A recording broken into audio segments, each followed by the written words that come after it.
সেই কর্মী, সেই দায়ী, সেই শিক্ষকের কাছে যেতে হবে, গিয়ে বলতে হবে, ভাই আপনার ধৈর্য ধরা উচিত। যখন আপনি তাদেরকে এভাবে বলবেন, এতে কি তাদের উপকার হবে? হ্যাঁ, হবে। যদিও তারা এটা ইতিমধ্যেই জানে, যদিও তারা সবরের ব্যাপারে ইতিমধ্যেই অনেক জানে, তবুও তারা এই তাওয়াসি এর মাধ্যমে উপকৃত হবে। তাওয়াসি বিসবর নিজেদের মধ্যে ঘটে, আর এটাই এখানে আবশ্যকীয়। এটা তাওয়াসি বিল হক এর বিপরীত। তাওয়াসি বিসবর তাদের জন্য যারা তাওয়াসি বিল হক থামিয়ে দিয়েছে, কারণ তারা ফলাফল দেখতে না পেয়ে হতাশ হয়ে পড়েছে। কিভাবে তারা তাদের উদ্যম ধরে রাখবে? একে অপরকে অধ্যবসায়ের ব্যাপারে তাগিদ দেওয়ার মাধ্যমে। সবচেয়ে সহজভাবে বলা হয়েছে আলাল মাসাইব, অর্থাৎ আপনাকে ধৈর্য ধরতে হবে, অধ্যবসায় চালিয়ে যেতে হবে, ধারাবাহিকতা ধরে রাখতে হবে।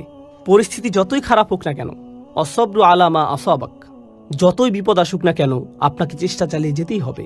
এটা হলো একটা অর্থ। অপরটি হলো আনিল মা